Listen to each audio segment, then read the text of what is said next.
ஓம் நம சூர்யாய சோமாய மங்களாய புதாயஷ குரு சுக்ர சனிப்பியச்ச ராகவே கேதவே நமக.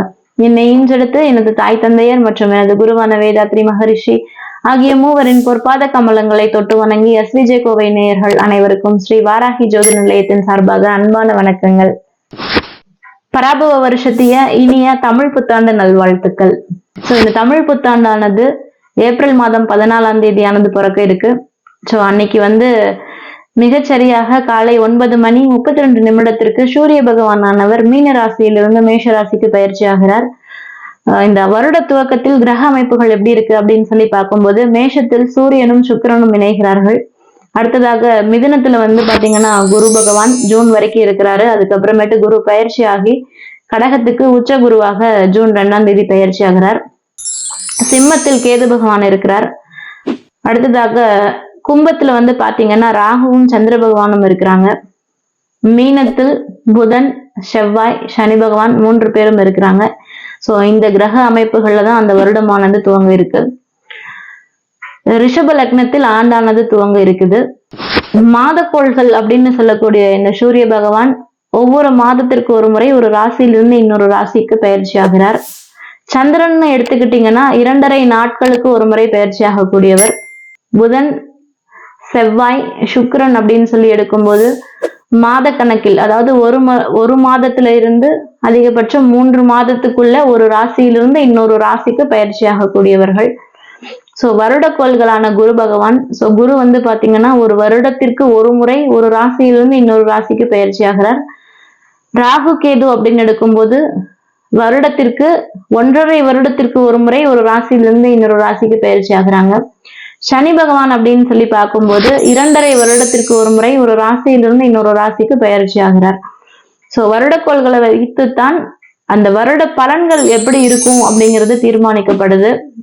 அந்த விதத்துல இந்த குரு பகவான் எப்படி இருக்காரு, ராகு கேதுக்கள் எப்படி இருக்காங்க, சனி பகவான் எப்படி இருக்காங்க அப்படிங்கிறத பொறுத்து ஒரு பலன்கள் அந்த வருடத்தில் எப்படி இருக்கும் அப்படிங்கிறது மோஸ்ட் ப்ராபப்ளி நம்ம டிஃபைன் பண்றோம். இந்த வருடத்துல சனி பயிற்சி கிடையாது. திருக்கணிதப்படியும் சரி வாக்கியப்படியும் சரி சனி பயிற்சி கிடையாது. குரு பயிற்சி அப்படின்னு சொல்லி பார்க்கும்போது ஜூன் மாதம் 2ஆம் தேதி திருக்கணிதப்படி குரு பயிற்சியானது நிகழ இருக்கு. வாக்கியப்படி அப்படின்னு சொல்லி பார்க்கும்போது மார்ச் மாதம் 26ஆம் தேதி குரு பயிற்சியானது நிகழ இருக்கு. ராகு கேது பயிற்சி அப்படின்னு சொல்லி பார்க்கும் பொழுது திருக்கணிதப்படி டிசம்பர் 5ஆம் தேதியும் வாக்கியப்படி நவம்பர் 13ஆம் தேதியும் பாத்தீங்கன்னா ராகு கேது பயிற்சி நிகழ இருக்கு. இந்த பயிற்சிகள் எல்லாம் வைத்து ஒவ்வொரு ராசிக்கும் ஆன பலன்களை நம்ம சொல்லியிருக்கோம். கிரகணம் அப்படின்னு சொல்லி பார்க்கும்போது 2 சூரிய கிரகணங்களும் 2 சந்திர கிரகணங்களும் இந்த வருடம் இருக்கு. ஆனா இந்த கிரகணங்கள் எதுவுமே இந்தியாவில் தெரியாது அப்படிங்கிறதுனால எந்த ஒரு தாக்கங்களும் இந்தியாவில் வாழ்கிற மக்களுக்கு இருக்காது. அதனால நம்ம கிரகணத்தை பத்தி கவலைப்பட தேவையில்லை. செவ்வாய்க்கிழமை ஏப்ரல் 14ஆம் தேதி தமிழ் புத்தாண்டு அன்னைக்கு பாத்தீங்கன்னா சதய நட்சத்திரத்துல சந்திரனானவர் பயணம் பண்ணிட்டு இருக்காரு. இந்த வருடத்தின் ராஜாவாக குரு பகவான் வராரு. மந்திரியாக செவ்வாய் பகவானும் சேனாதிபதியாக சந்திர பகவானும் வருகிறாங்க.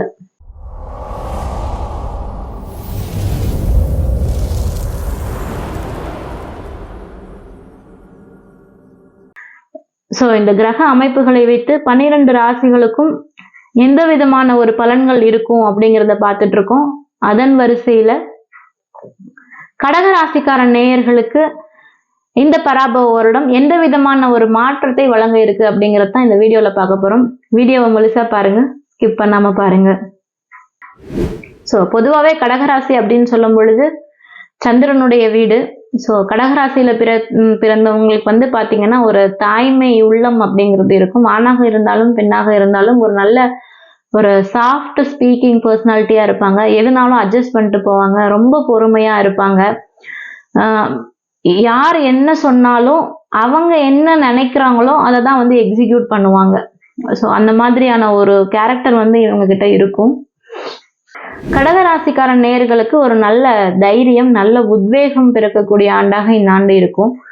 அதே போல ராசிக்கு 2ஆம் இடத்துல கேது பகவான் இருக்கிறதுனால யாருக்கும் ஒரு ஜாமீன் போடுறது, ஒரு வாக்கு கொடுக்கறது, இது எல்லாமே செய்யாம இருக்கிறது ரொம்ப நல்லது. அந்த மாதிரி கொடுக்கிற பட்சத்தில் அதை நிறைவேற்ற முடியாமல் போகக்கூடிய சூழ்நிலை அப்படிங்கிறது உருவாகும். கடகராசிக்காரங்களுக்கு, அதாவது கடகராசி பெற்றோரா இருக்கும்போது அவங்களுடைய பிள்ளைகளுக்கு ஒரு நல்ல அனுகூலம், பிள்ளைகள் வழியில் அனுகூலம், பிள்ளைகள் வழியில் ஒரு பெயர் புகழ் கிடைக்கக்கூடிய அமைப்பு எல்லாமே இருக்கு. ஆண்டின் தொடக்கத்துல பாத்தீங்கன்னா 12ஆம் இடத்தில் குரு பகவான் இருக்கிறதுனால ஒரு மகான்கள் வழிபாடு, ஜீவசமாதி வழிபாடு இதெல்லாமே செய்யக்கூடிய அமைப்பு, அது செய்யக்கூடிய சூழலை பெற்றுத்தரும். அடுத்ததாக ஜூன்ல பாத்தீங்கன்னா குருவானவர் பெயர்ச்சி ஆகி ராசிக்குள்ளவே வராரு கடகராசிக்கு. ஸோ இந்த பெயர்ச்சி அப்படின்னு சொல்லி இருக்கும்போது ஒரு நல்ல தேஜஸ் கிடைக்கும் கடகராசிக்கார நேயர்களுக்கு. ஒரு நல்ல உத்வேகம், ஒரு புது தைரியத்தை கொடுக்கும் ஆண்டாக இந்த ஆண்டு இருக்கும். தெய்வ தரிசனம் கிடைக்கிறது, ஒரு தீர்த்த யாத்திரை போகிறது, இதெல்லாமே செய்யறதுக்கு இந்த வருடம் ஒரு நல்ல வாய்ப்புகள், சூழ்நிலைகள் அமைத்து கொடுக்கும். ஒரு நல்ல பொன்பொருள் சேர்க்கை, ஆடை ஆபரண சேர்க்கை, ஒரு நல்ல கௌரவம், சொசைட்டில ஒரு நல்ல கௌரவம் கிடைக்கக்கூடிய அமைப்பு, இதெல்லாமே இந்த ஆண்டு கிடைக்கக்கூடிய அமைப்பாக கடகராசிக்கார நேயர்கள் எதிர்பார்க்கலாங்க.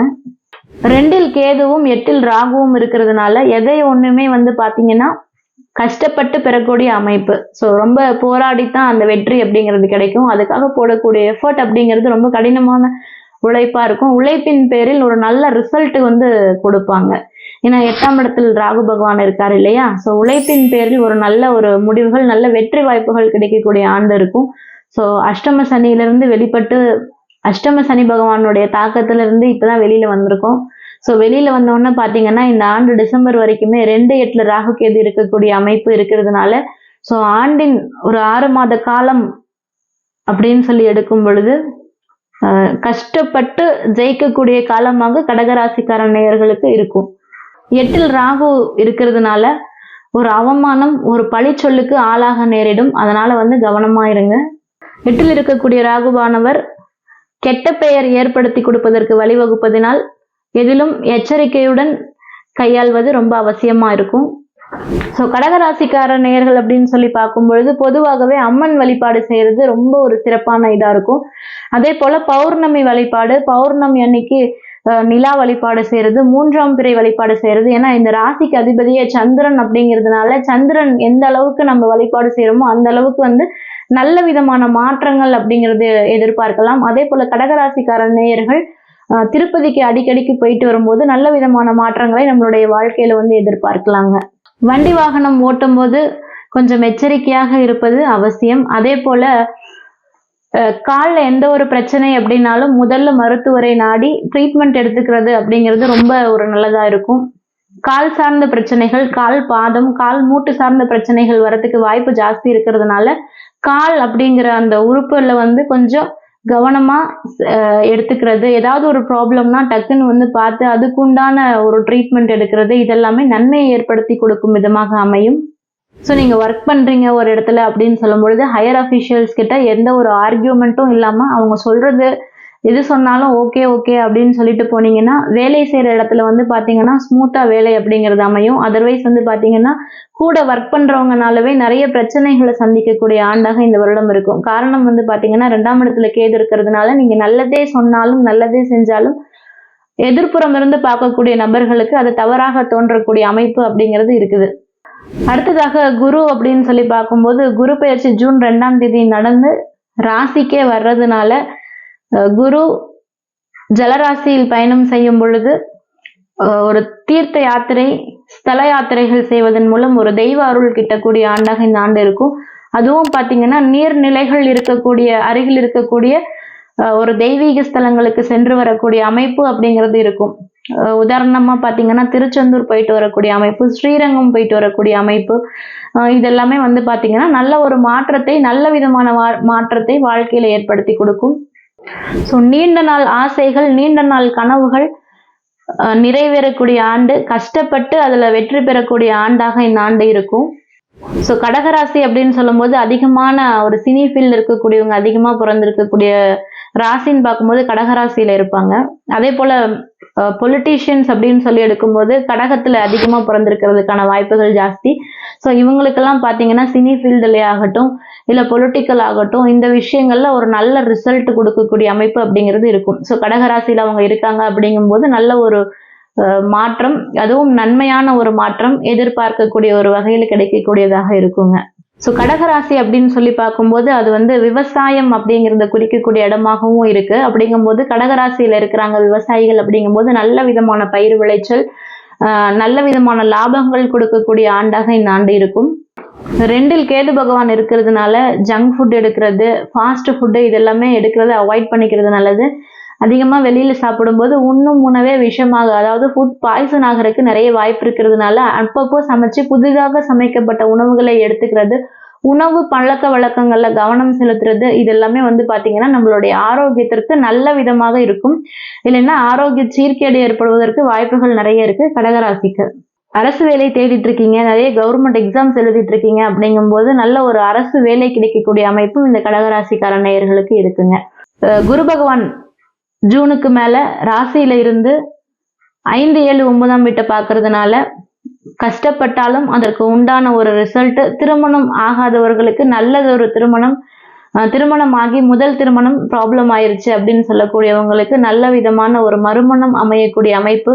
ஸோ வேலையில கஷ்டப்பட்டு ஜெயிக்கக்கூடிய அமைப்பு. உடல்நலம் சார்ந்து அப்படின்னு சொல்லி பார்க்கும்போது கால் சார்ந்த பகுதிகள், மூட்டு, பாதங்கள்ல வந்து கவனமாக இருக்கக்கூடிய அமைப்பு இதெல்லாமே இருக்கு. பட் குழந்தைகள் ரீதியாக நல்ல ஒரு அனுகூலம், பெயர், புகழ், கௌரவம், சொசைட்டில ஒரு மரியாதை கிடைக்கக்கூடிய அமைப்பு இதெல்லாமே இருக்கு. ஸோ ஒரு விதத்துல பார்க்கும்போது கொஞ்சம் நெகட்டிவ் தெரிகிற மாதிரி இருந்தாலும் இன்னொரு விதத்துல குரு பெயர்ச்சி நடந்த உங்களுக்கு எல்லாமே கிடைக்கக்கூடியதை வந்து கஷ்டப்பட்டு அதுல ஒரு வெற்றியை கொடுக்கக்கூடிய ஆண்டாகவும் இந்த பராபவ வருடம் இருக்கும் அப்படிங்கிறதுல எந்த ஒரு சந்தேகமும் இல்லைங்க. ஸோ ஸ்தல யாத்திரைகள் அப்படின்னு சொல்லும் பொழுது நீர்நிலை சார்ந்த இருக்கிற கோவில்களுக்கு சென்று தரிசனம் செய்து வருவது, பௌர்ணமி வழிபாடு, சத்யநாராயண பூஜை செய்வது, இதெல்லாமே வந்து பாத்தீங்கன்னா வாழ்க்கையில் ஒரு நல்ல மாற்றத்தை கொடுக்கக்கூடிய ஆண்டாக இந்த ஆண்டு அமைச்சு கொடுக்கும் அப்படிங்கிறதுல எந்த ஒரு டவுட்டுமே வேண்டாம். இந்த வீடியோ உங்களுக்கு பிடிச்சிருக்கும் அப்படின்னு சொல்லி நாங்க நம்புறோம். உங்களுக்கு பிடிச்சிருந்தது அப்படின்னா லைக் பண்ணுங்க, ஷேர் பண்ணுங்க. நன்றி, வணக்கம்.